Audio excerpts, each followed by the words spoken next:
O Espiritismo ratifica tais considerações e nos permite ir além, demonstrando que a eutanásia não só interrompe a depuração do espírito encarnado pela enfermidade, como lhe impõe sérias dificuldades no retorno ao plano espiritual. André Luiz aborda esse assunto no livro Obreiros da Vida Eterna, psicografia de Francisco Cândido Xavier, ao descrever o desencarne de Cavalcanti, dedicado servidor do bem, empolgado por injustificáveis temores da morte. Não obstante seus méritos e o amplo apoio dos amigos espirituais que o assistiam, ele simplesmente recusava-se a morrer, apegando-se à vida física com todas as forças de sua alma. Com o moribundo inconsciente e sem nenhum familiar a consultar, o médico decide, arbitrariamente, abreviar seus padecimentos, aplicando-lhe dose letal de anestésico. Diz André Luiz. Em poucos instantes, o moribundo calou-se. Inteiricaram-se-lhe os membros vagarosamente. Imobilizou-se a máscara facial. Fizeram-se vítreos os olhos móveis. Cavalcanti, para o espectador comum, estava morto. Não para nós, entretanto. A personalidade desencarnante estava presa ao corpo inerte, em plena inconsciência e incapaz de qualquer reação. Jerônimo, o mentor espiritual que acompanha André Luiz, explica. A carga fulminante da medicação de descanso, por atuar diretamente em todo o sistema nervoso, interessa aos centros do organismo perispiritual. Cavalcanti permanece, agora, colado a trilhões de células neutralizadas, dormentes, invadido, ele mesmo, de estranho torpor que o impossibilita de dar qualquer resposta ao nosso esforço. Provavelmente só poderemos libertá-lo depois de decorridas mais de 12 horas. Finalizando, o autor acentua. E, conforme a primeira suposição de Jerônimo, somente nos foi possível a libertação do recém-desencarnado quando já haviam transcorrido 20 horas, após serviço muito laborioso para nós. Ainda assim, Cavalcanti não se retirou em condições favoráveis e animadoras.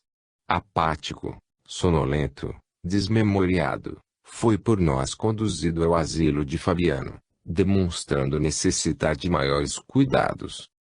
Aplicada desde as culturas mais antigas, a eutanásia, longe de situar-se por morte feliz, é uma solução infeliz para o paciente, além de se constituir em lamentável desrespeito aos desígnios de Deus. O velho trauma. Recomendações: só me enterrem quando começar a cheirar mal, não me sepultem. Quero ser cremado, cumpram rigorosamente o prazo de 24 horas para o enterro. Não importam as circunstâncias de minha morte. Em palestras sobre a morte, a pergunta frequente: se eu passar por um transe letárgico e despertar no túmulo, o que acontecerá comigo? A resposta jocosa: nada de especial. Simplesmente morrerá em poucos minutos, por falta de oxigênio. Incrível a preocupação das pessoas com a possibilidade de serem enterradas vivas, alimentada por velhas lendas de cadáveres estranhamente virados no esquife quando este é aberto, meses ou anos após a inumação. Talvez fatos dessa natureza tenham ocorrido nos séculos passados, particularmente por ocasião de epidemias ou de batalhas, onde, diante da quantidade de corpos a serem sepultados, passava-se por cima desse elementar cuidado de verificar se o indivíduo estava realmente morto.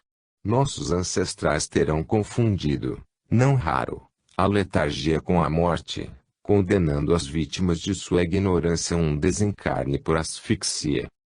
Na atualidade é praticamente impossível enterrar alguém vivo, desde que a família peça a presença de um médico, o que no Brasil é imposto por lei, já que não se pode providenciar o sepultamento sem um atestado de óbito firmado por profissional da medicina e este não pode fazê-lo sem o competente exame do defunto. O médico constatará facilmente se o candidato ao atestado está realmente morto ou em estado letárgico.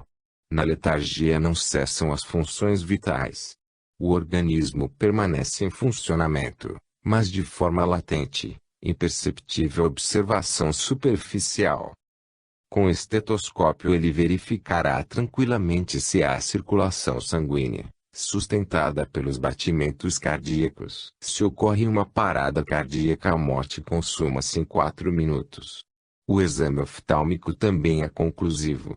Verificando-se a midríase, uma ampla dilatação da pupila, sem resposta aos estímulos luminosos, o falecimento está consumado.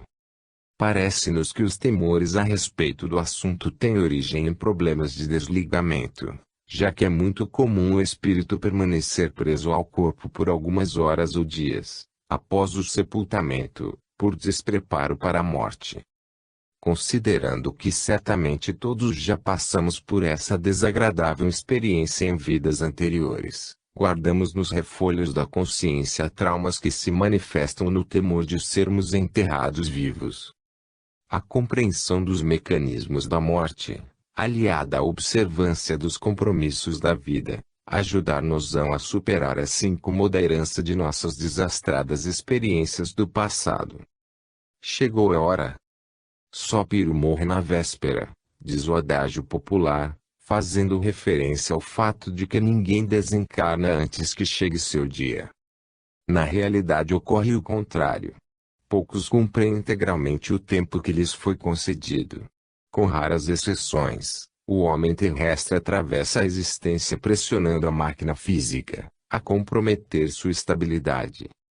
Destruímos o corpo de fora para dentro com os vícios, a intemperança, a indisciplina. O álcool, o fumo, o tóxico, os excessos alimentares, tanto quanto a ausência de exercícios, de cuidados de higiene e de repouso adequado, minam a resistência orgânica ao longo dos anos, abreviando a vida física.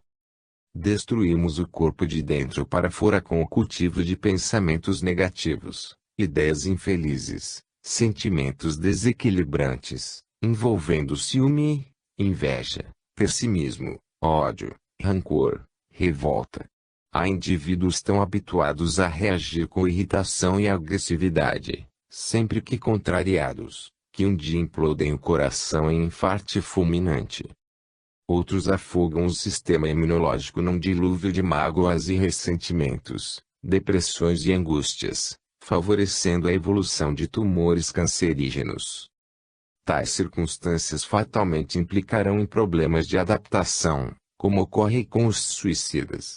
Embora a situação dos que desencarnam prematuramente em virtude de intemperança mental e física, seja menos constrangedora, já que não pretendiam a morte, ainda assim responderão pelos prejuízos causados à máquina física, que repercutirão no perispírito, impondo-lhes penosas impressões. Como sempre, tais desajustes refletir-se-ão no novo corpo, quando tomarem a experiência reencarnatória, originando deficiências e males variados que atuarão por indispensáveis recursos de reajuste. Não somos proprietários de nosso corpo.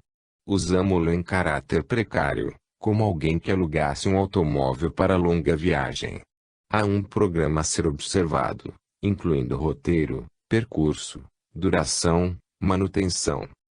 Se abusamos dele, acelerando-o com indisciplinas e tensões, envenenando-o com vícios, esquecendo os lubrificantes do otimismo e do bom ânimo, fatalmente ver-nos-emos às voltas com graves problemas mecânicos.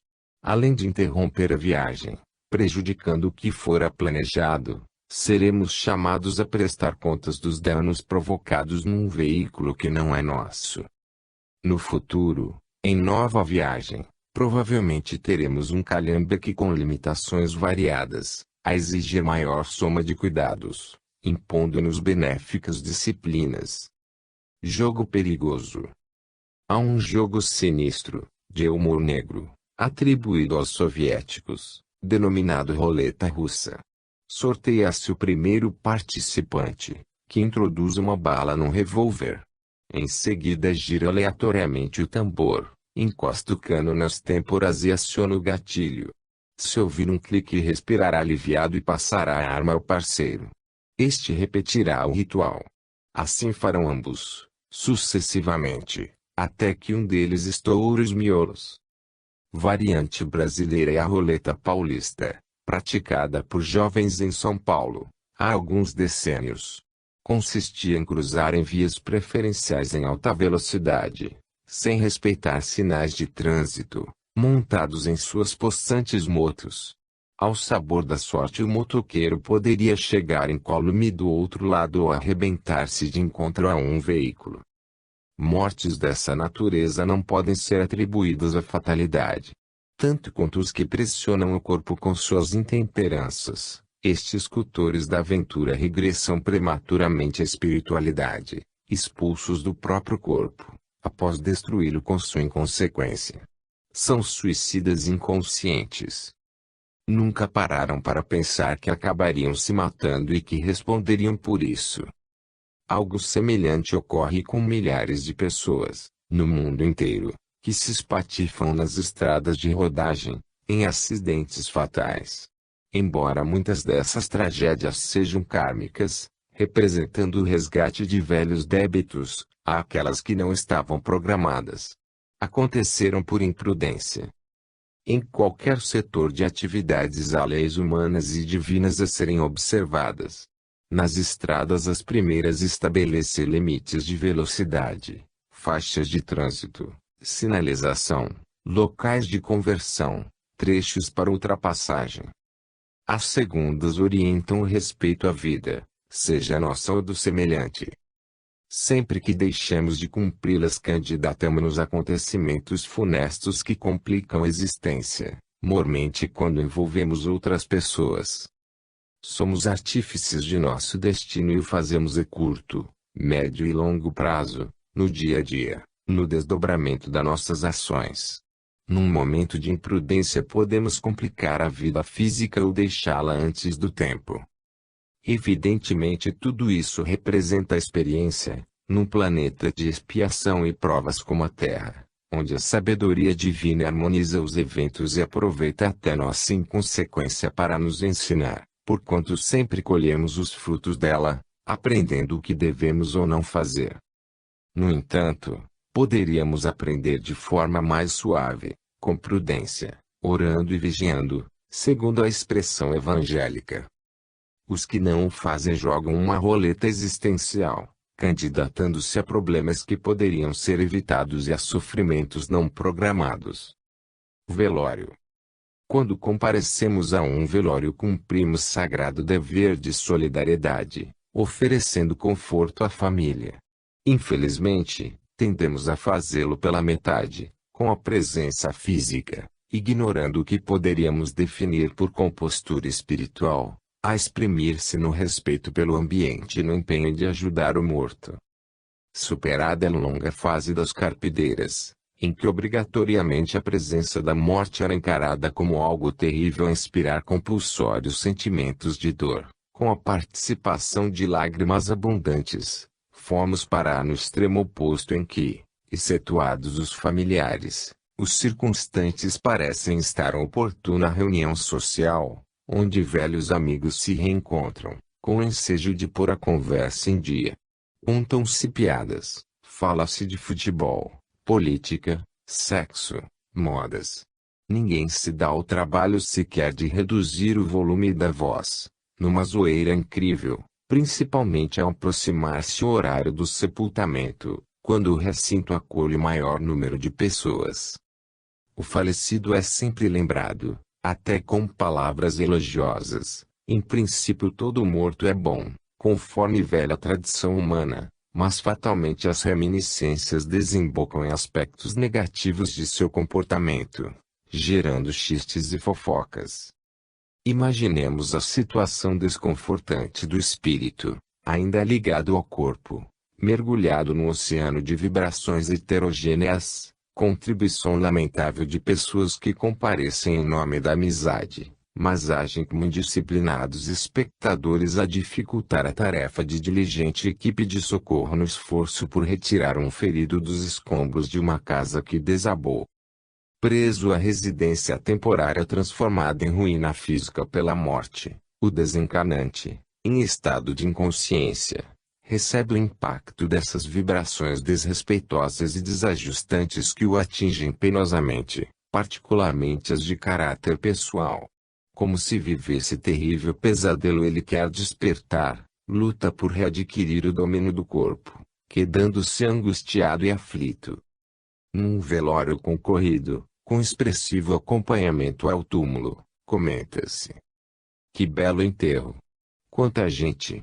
No entanto, nem sempre o que nos parece agradável é bom, principalmente quando confrontamos a realidade física com a espiritual. Quanto maior o número de pessoas, mais heterogêneas as conversas, mais carregado o ambiente, maior o impacto sobre o falecido. Há algum tempo estive num hospital providenciando o sepultamento de um indigente. Acertada a documentação necessária, o morto partiu para o cemitério no carro fúnebre, sem nenhum acompanhamento. Eu próprio não pude fazê-lo em virtude de obrigações profissionais. Que tristeza! Velório vazio.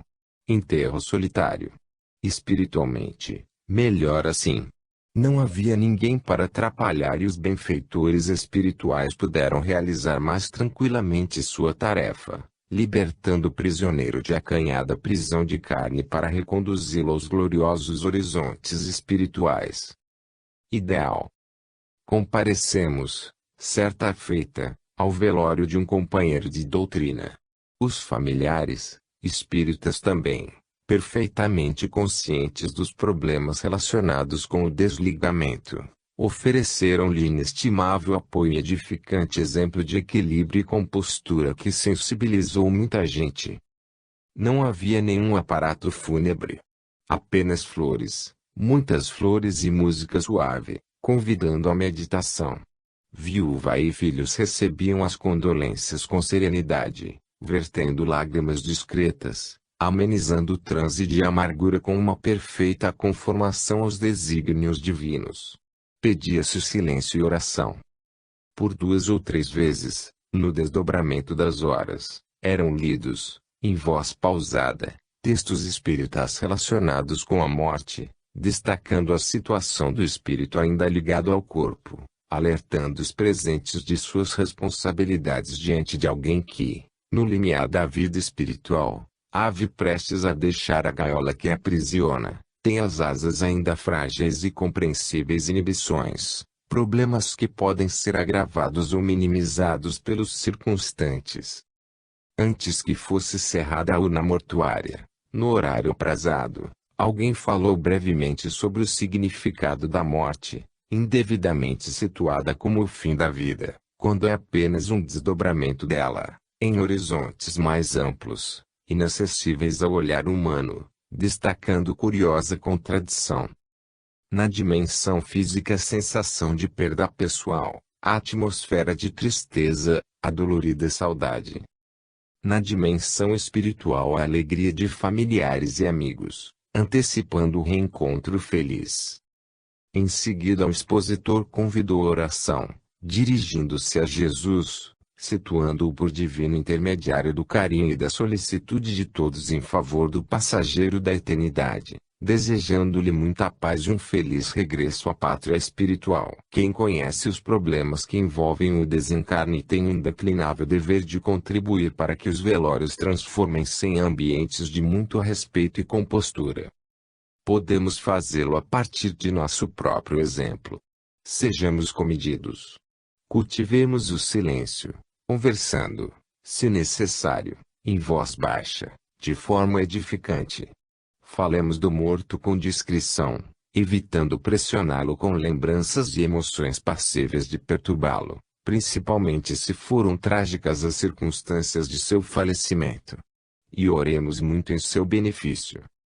Se não conseguirmos manter semelhante comportamento, melhor que nos retiremos, evitando engrossar o barulhento concerto de vozes e vibrações desrespeitosas que tanto atrapalham o morto.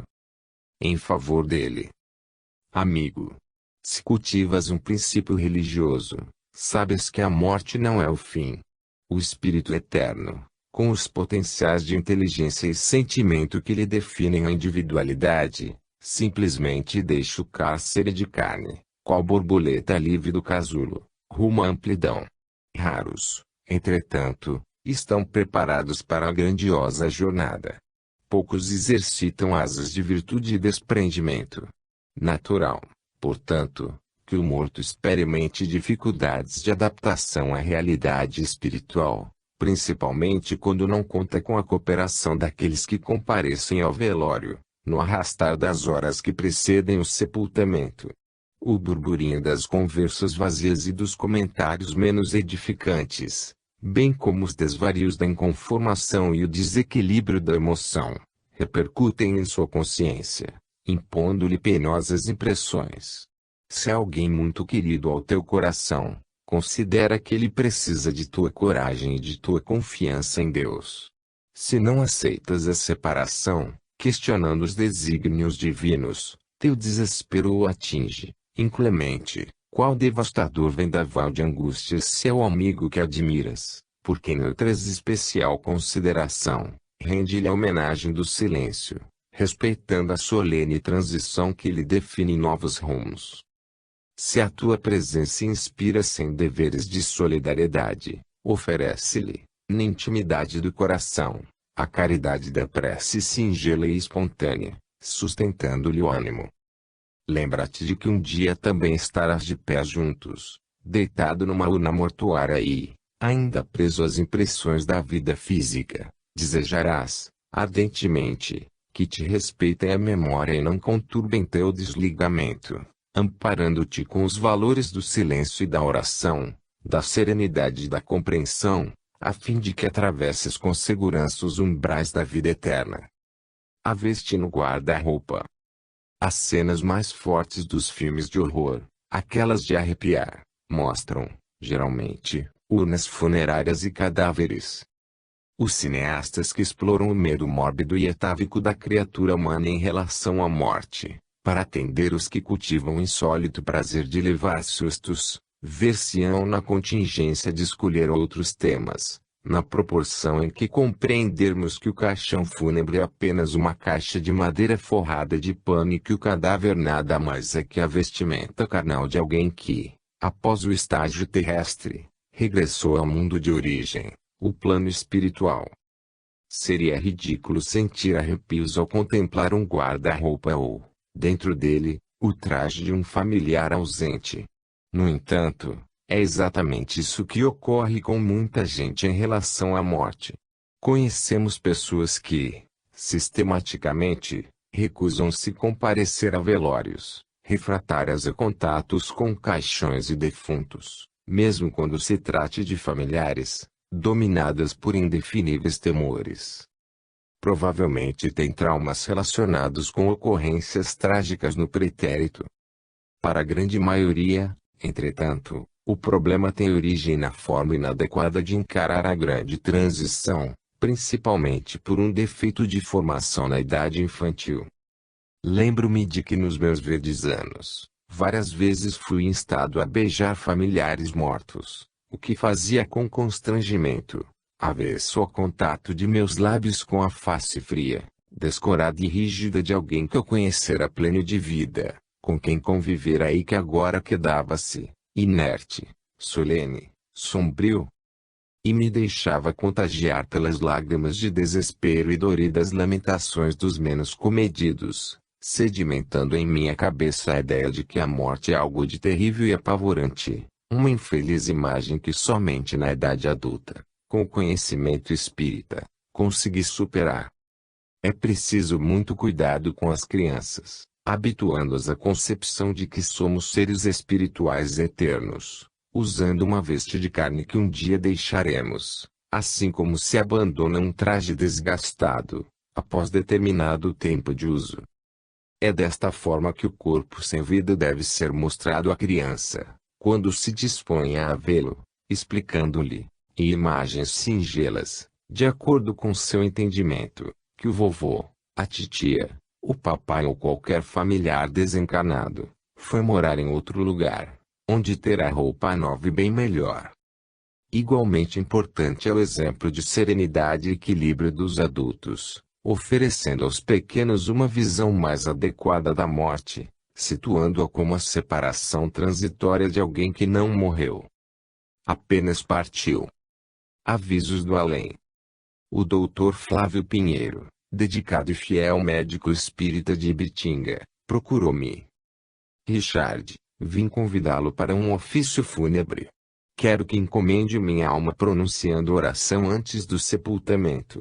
E peça ao pessoal para não me perturbar com lamentações e tristezas. Que é isso, doutor? O senhor não morrerá tão cedo. Tem muitas dívidas a resgatar. Sim, meu caro amigo, sou um grande pecador. Só que vou desencarnar assim mesmo. Devo submeter-me a delicada e inadiável cirurgia cardíaca, em São Paulo, e tenho certeza de que estou de partida para a espiritualidade. Embora censurando seu pessimismo, concordei em atender a insistente solicitação. Alguns dias depois fui convocado ao cumprimento da promessa. O Dr. Flávio Pinheiro falecera em plena cirurgia. O casamento seria simples, sem festa. Apenas a presença de familiares e poucos amigos. Dentre estes, a jovem noiva fazia questão de um muito querido, Caetano Aiello, velho lidador espírita de Bauru. Quanto tempo falta? Indagou o convidado. 3 meses. Ah! Então não será possível. Vai fazer desfeita. Brigo com o senhor. Sua presença é indispensável. Cancele outros compromissos. Este compromisso não posso cancelar, minha filha. O pessoal lá de cima vem me intuindo que em breve partirei. 2 meses depois, Caetano Aiello, que não tinha nenhum problema grave de saúde, adoeceu e, em poucos dias, faleceu. Temos aqui as famosas premonições. O indivíduo experimenta a forte impressão quanto à iminência de um acontecimento, primeiro caso, ou sente-se informado a respeito dele, segundo caso. Assim como muitos animais possuem determinados mecanismos que lhes permitem captar a proximidade de uma tempestade ou de um tremor de terra, antes que se manifeste, há pessoas dotadas de sensibilidade especial para prever ocorrências futuras. Isso é instintivo nelas. Em relação à morte, a premonição é frequentemente disparada a partir da interferência de benfeitores espirituais, objetivando ajudar o candidato ao desencarne e seus familiares. Embora possa ser assustadora, prepara psicologicamente as pessoas envolvidas em relação a acontecimentos que não as colherão desprevenidas, nem se constituirão em surpresa chocante. Principalmente quando envolve desencarne trágico, como num acidente de trânsito. A informação premonitória é profundamente consoladora, permitindo à família compreender que não houve nada de fortuito, ocasional e, muito menos, indevido. Simplesmente cumpriram-se desígnios divinos, no Instituto das Provações Humanas. Estranho culto. Olá, passeando? Sim, visitarei meu filho. Como? Ele não morreu? Vou ao cemitério. Este diálogo surrealista ocorre com frequência. As pessoas dispõem-se a visitar os mortos no cemitério. Levam flores e cuidam com muito carinho do túmulo, a última morada.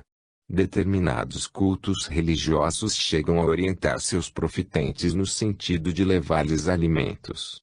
E há a tradicional queima de velas, para iluminar os caminhos do além. Certa vez, em minha infância, alguns companheiros e eu, garotos arteiros, fomos ao cemitério onde afanamos dezenas de velas, pretendendo usá-las em nossas brincadeiras. Ao ter conhecimento da proeza, minha avó, uma velhinha italiana muito querida, zelosa das tradições religiosas, recolheu-as todas e, após admoestar-me com severidade pelo desrespeito, acendeu-as na varanda de nossa casa. Velas por intenção das almas, explicou solene, devem queimar até o fim. Dei graças aos céus por vê-la desistir da ideia de obrigar-me a retornar ao cemitério, em plena noite, restituindo-as, acesas, aos proprietários. Com a generosidade que lhe era peculiar, aceitou o argumento de que seria impossível identificar exatamente as sepulturas de onde as retiramos. Há uma incrível deformação nas concepções a respeito do assunto. Muita gente não consegue assimilar plenamente a ideia de que o espírito eterno segue seu destino no plano espiritual, deixando no cemitério apenas vestes carnais em decomposição, que nada tem a ver com sua individualidade, tanto quanto o terno de um indivíduo não é ele próprio.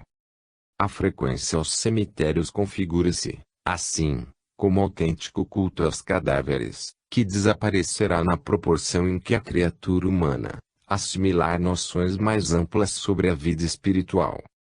Ressalte-se que quando pensamos intensamente naqueles que partiram é como se os evocássemos, trazendo-os até nós. Não convertamos, portanto, as necrópolis em salas de visita do além. Há locais mais aprazíveis para esse contato, principalmente para o morto. Se ele desencarnou recentemente ainda não está perfeitamente adaptado às novas realidades, sentir-se-á pouco à vontade na contemplação de seus despejos carnais. Flores de saudade. Se pretendemos cultuar a memória de familiares queridos, transferidos para o além, elejamos o local ideal, nossa casa. Usemos muitas flores para enfeitar a vida, no aconchego do lar. Nunca para exaltar a morte, na frieza do cemitério. Eles preferirão, invariavelmente, receber nossa mensagem de carinho, pelo correio da saudade, sem selagem fúnebre. É bom sentir saudade. Significa que há amor em nossos corações, o sentimento supremo que empresta significado e objetivo à existência. Quando amamos de verdade, com aquele afeto puro e despojado, que tem nas mães o exemplo maior, sentimos-nos fortes e resolutos, dispostos a enfrentar o mundo. E talvez Deus tenha inventado a ilusão da morte para que superemos a tendência milenar de aprisionar o amor em círculos fechados de egoísmo familiar, ensinando-nos a cultivá-lo em plenitude, no esforço da fraternidade, do trabalho em favor do semelhante, que nos conduz às realizações mais nobres. Não permitamos, assim, que a saudade se converta em motivo de angústia e opressão. Usemos os filtros da confiança e da fé, dulcificando-a com a compreensão de que as ligações afetivas não se encerram na sepultura. O amor, essência da vida, estende-se, indestrutível, às moradas do infinito, ponte sublime que sustenta, indelével, a comunhão entre a terra e o céu. Pois, dois motivos para não cultivarmos tristeza: sentimos saudade, não estamos mortos. Nossos amados não estão mortos, sentem saudade. E se formos capazes de orar, contritos e serenos, nesses momentos de evocação, orvalhando as flores da saudade com a bênção da esperança, sentiremos a presença deles entre nós, envolvendo suavemente nossos corações com cariciosos perfumes de alegria e paz. Cremação. O medo de ser enterrado vivo induz muita gente a cogitar da própria cremação. Queima-se o cadáver evitando o problema. Mas há uma dúvida que inspira a pergunta mais frequente nas palestras sobre a morte. Se no ato crematório eu ainda estiver preso ao corpo, o que acontecerá? Nessas oportunidades, costumo dizer, bem, no interior do forno a temperatura atinge 1400 graus centígrados. Considerando que a água ferve a 100 graus, podemos imaginar o que é isso. Fica tão quente que o próprio cadáver entra em combustão. Então, em meio às labaredas, se o falecido estiver imbuído de concepções teológicas medievais, imaginará, horrorizado, meu Deus! Estou no inferno. Trata-se, evidentemente, de uma brincadeira para descontrair os presentes, antitema tão fúnebre. Qualquer pessoa esclarecida, de qualquer religião, sabe que o inferno de fogo, onde as almas ardem, em tormentos eternos, sem se consumirem, é uma fantasia desenvolvida em tempos recuados, quando os princípios religiosos impunham-se muito mais pelo medo do que pela lógica. Sabemos hoje que céu e inferno não são locais geográficos, existem na intimidade de cada um, em decorrência de nossas ações. Objetivamente poderíamos responder à pergunta informando que se o espírito estiver ligado ao corpo não sofrerá dores, porque o cadáver não transmite sensações ao espírito, mas obviamente experimentará impressões extremamente desagradáveis, além do trauma decorrente de um desligamento violento e extemporâneo. Oportuno destacar algumas considerações de Emmanuel, no livro O Consolador, psicografia de Francisco Cândido Xavier. Na cremação, faz-se mister exercer a piedade com os cadáveres, procrastinando por mais horas o ato de destruição das vísceras materiais, pois, de certo modo, existem sempre muitos ecos de sensibilidade entre o espírito desencarnado e o corpo, onde se extinguiu o tônus vital, nas primeiras horas sequentes ao desenlace, em vista dos fluidos orgânicos que ainda solicitam a alma para as sensações da existência material. O próprio Chico, em entrevista na extinta televisão Tupi, em 1971, transmite nova informação de Emmanuel. Deve-se esperar pelo menos 72 horas para a cremação, tempo suficiente, ao que parece, para o desligamento, ressalvadas as exceções envolvendo suicidas ou pessoas muito presas aos vícios e aos interesses humanos. Nos fornos crematórios de São Paulo espera-se o prazo legal de 24 horas. Não obstante, o regulamento permite que o cadáver permaneça em câmara frigorífica pelo tempo que a família desejar. Espíritas costumam pedir 3 dias. Há quem peça 7 dias.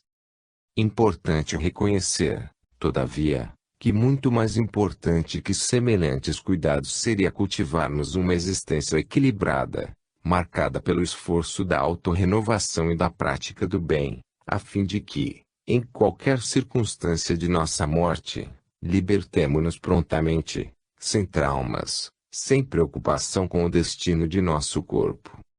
Transplantes.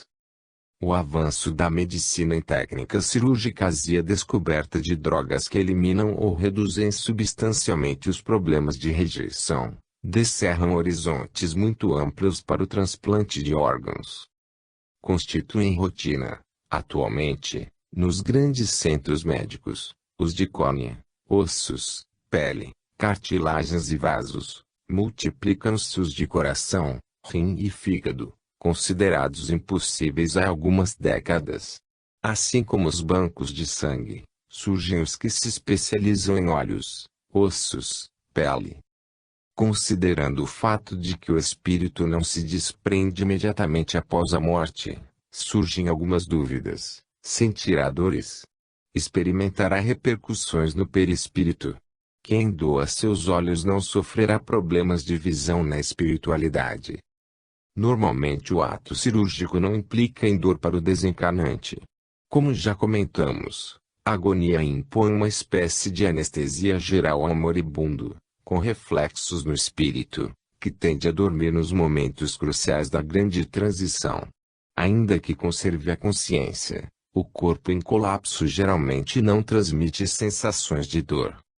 Não há, também, reflexos traumatizantes ou inibidores no corpo espiritual, em contrapartida à mutilação do corpo físico. O doador de olhos não retornará cego ao além. Se assim fosse, que seria daqueles que têm o corpo consumido pelo fogo ou desintegrado numa explosão? A integridade do perispírito está intimamente relacionada com a vida que levamos e não ao tipo de morte que sofremos ou à destinação de nossos despojos carnais.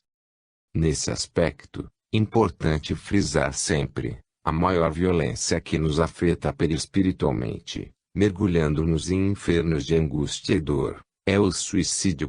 Não obstante, em relação aos transplantes há um problema a ser resolvido. Tratando-se de órgãos vitais como o coração e o fígado, a cirurgia deve ter início tão logo ocorra a morte cerebral, quando o cérebro deixa de funcionar, antes que se consume a morte clínica, determinada pela parada cardíaca.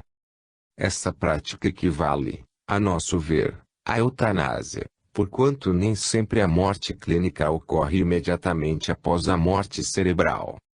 Geralmente nesses transplantes são utilizados os órgãos de pessoas que sofreram acidentes, inclusive vasculares. Não há possibilidade de aproveitamento em pessoas que falecem por velhice ou vitimadas por moléstias de longo curso. Ora, em benefício do acidentado, é importante que, tendo ocorrido morte cerebral, permita-se que a natureza siga seu curso e que a morte clínica venha naturalmente. Algumas horas, dias ou semanas nessa situação, embora representem constrangimento e angústia para os familiares, ensejarão um desencarne menos traumatizante ao espírito. No futuro a medicina desenvolverá, certamente, técnicas que permitam a retirada desses órgãos vitais para doação após consumar-se a morte, sem medidas drásticas passíveis de complicar o processo desencarnatório. Abençoada caridade. Um dos transplantes mais simples, com problemas mínimos de rejeição e de resultados extremamente felizes, é o de córnea.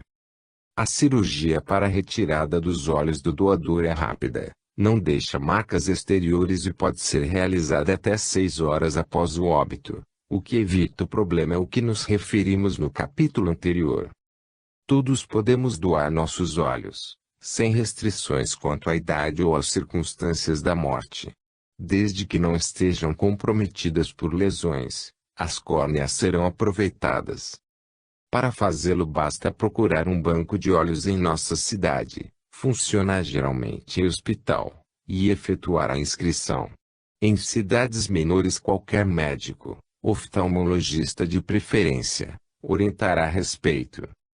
Paralelamente, informemos os familiares sobre as providências, na eventualidade de nosso falecimento. Sobretudo, é preciso conscientizá-los de que não lhes compete contrariar nossas disposições a respeito do corpo que deixamos. Nossa vontade deve ser respeitada. Esse cuidado é indispensável, porquanto alguém deverá dar o consentimento para a cirurgia e é muito comum que ninguém se disponha a fazê-lo. Prevalecem nessas ocasiões as superstições milenárias a respeito da morte. Muitos consideram uma profanação o aproveitamento de órgãos do defunto, dominados por velhos condicionamentos. Além de constituir um exercício de coragem, rompendo com arraigados preconceitos, a doação dos olhos é um abençoado ato de caridade.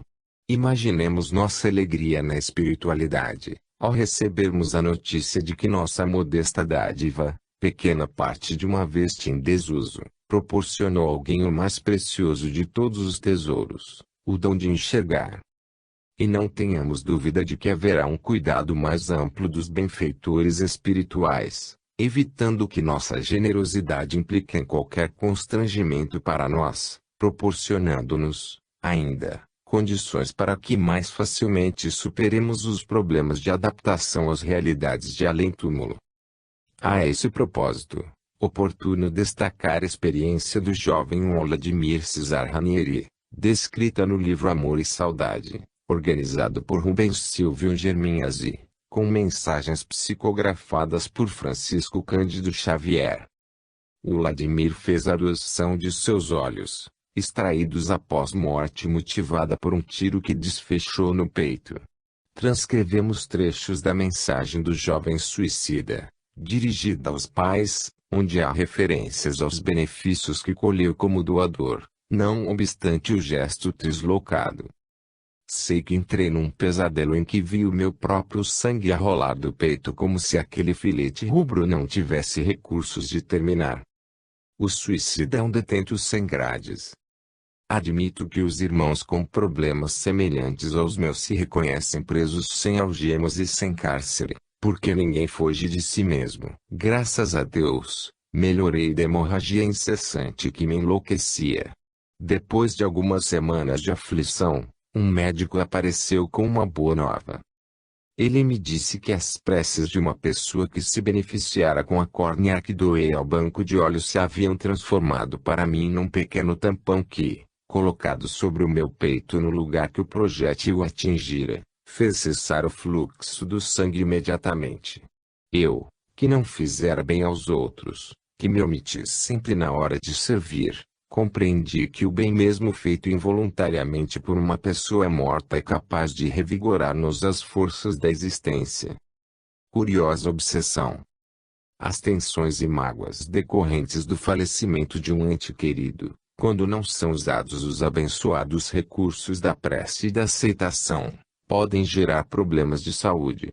Se recusamos buscar a normalidade, com o retorno às rotinas do dia a dia, cultivando a vocação de viver, fatalmente colhemos complicados desajustes físicos e psíquicos.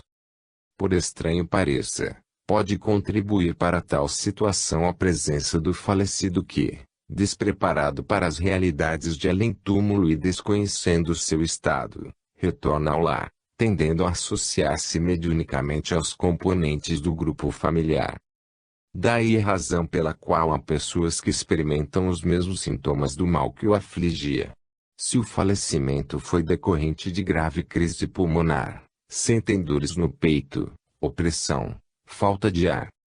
É que, em face da ligação estabelecida, o morto lhes transmite impressões não superadas, relacionadas com o final de sua existência, agindo como um sonâmbulo que fala e ouve, a perturbar-se porque ninguém lhe dá atenção.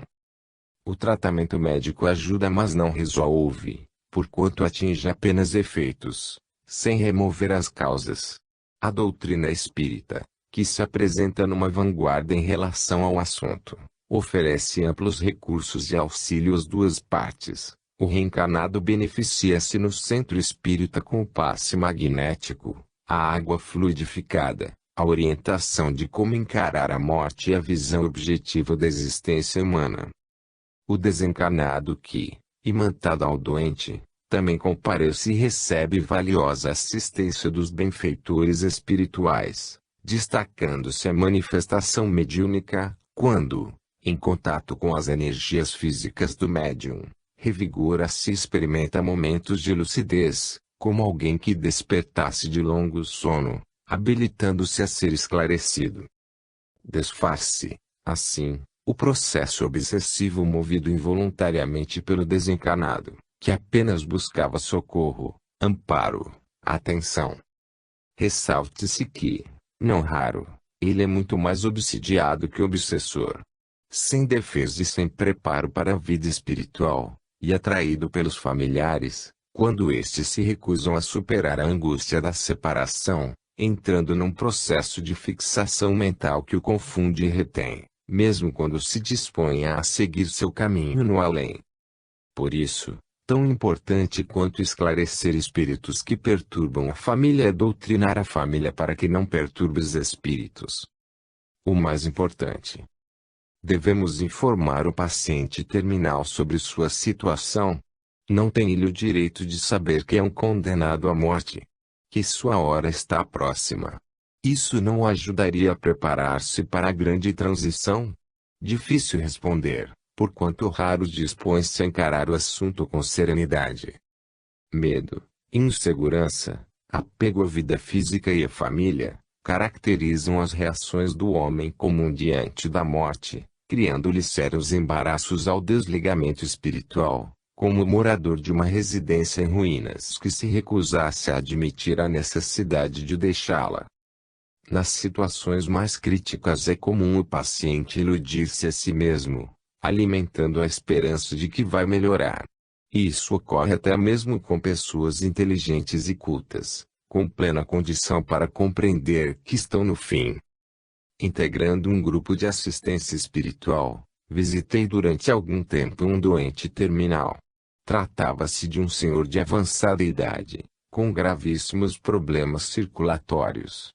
Não obstante enfraquecido e preso ao leito desde que sofrera o último espasmo cerebral, mostrava-se lúcido, recebendo com satisfação o estudo do Evangelho segundo o Espiritismo, as orações, o passe magnético, a água fluidificada.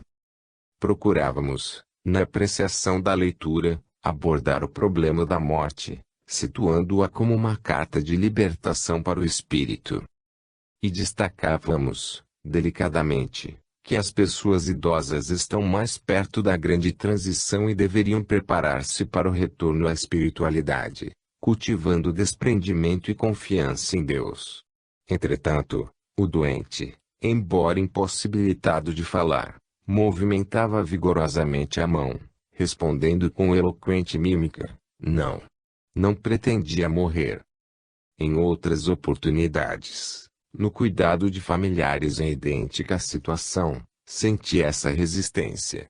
Nos momentos cruciais, já bem perto do fim, proclamavam a certeza de que o mal não era tão grave e que, com a ajuda de Deus, poderiam superá-lo. Forçoso concluir que se o doente não quer admitir a precariedade de sua condição, se opõe resistência às perspectivas da própria morte, se tenta iludir-se com a ideia de sua recuperação, melhor não o contrariar. Mais importante será oferecer-lhe carinho e atenção. Os dois extremos da vida são semelhantes. Assim como o recém-nascido, o desencarnante é extremamente dependente, tanto sob o ponto de vista físico como emocional.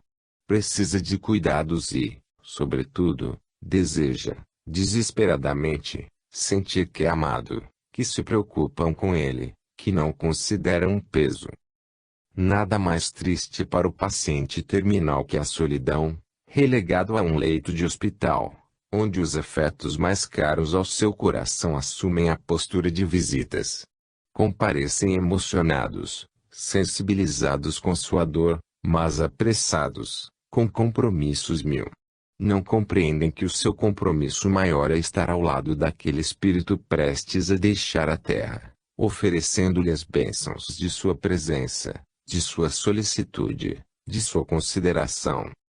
Raízes de estabilidade. Segundo pesquisa realizada pela revista Psicologia Todai, o que as pessoas mais temem é o falecimento de um ente querido. Muita gente simplesmente recusa-se a cogitar dessa possibilidade, mesmo em relação a familiares idosos. Quanto aos filhos, nem pensar. Há uma tendência muito humana de estender raízes de estabilidade emocional essencialmente no solo da afetividade, envolvendo particularmente os familiares. Sentimos-nos mais seguros assim, dispostos a enfrentar as lutas da existência. O problema é que, diante do falecimento de alguém muito caro ao seu coração, o indivíduo desequilibra-se, como se lhe faltasse o chão debaixo dos pés, e desaba em crises de desespero. Por longo tempo sente-se mutilado emocionalmente, sem apoio, sem ânimo, sem disposição para viver. A fim de evitarmos tais prejuízos é imperioso que aprendamos a conviver com a morte, aceitando-a como experiência evolutiva própria do mundo em que vivemos e que, provavelmente, antes que ela nos venha buscar, levará, dentro de muitos anos ou de alguns dias, um ser amado. Deveríamos ter sempre um pé atrás, isto é, cogitar dessa possibilidade, sem morbidez, sem vocação para o pessimismo, apenas exercitando a capacidade de sermos realistas.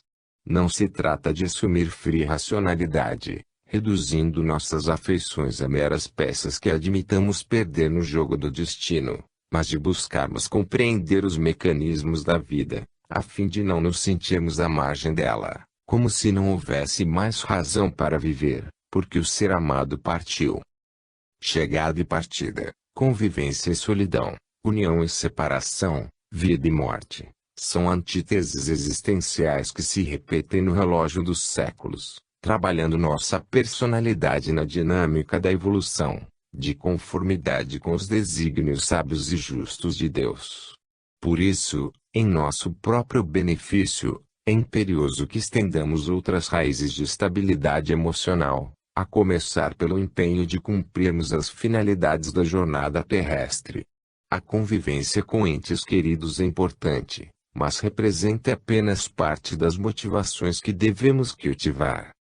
Há outras, inadiáveis, fundamentais, o aprimoramento intelectual e moral, o esforço de autorrenovação, a participação ativa no meio social a serviço do bem, o desenvolvimento de valores espirituais.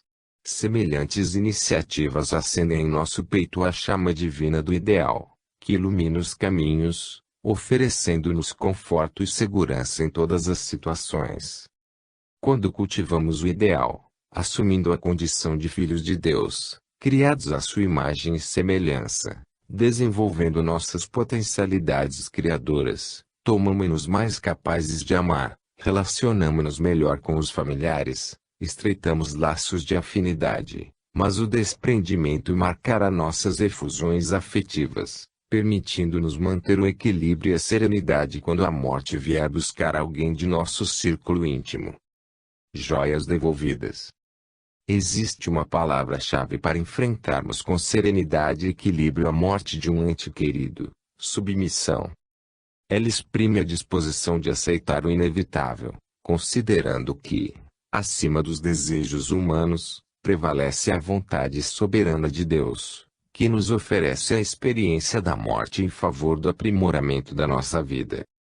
A esse propósito, oportuno recordar a antiga história oriental sobre um rabi, pregador religioso judeu que vivia muito feliz com sua virtuosa esposa e 2 filhos admiráveis, rapazes inteligentes e ativos, amorosos e disciplinados.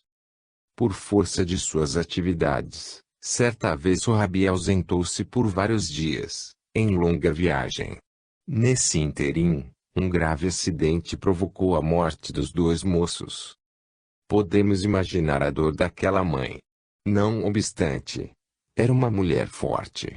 Apoiada na fé e na inabalável confiança em Deus, suportou valorosamente o impacto. Sua preocupação maior era o marido.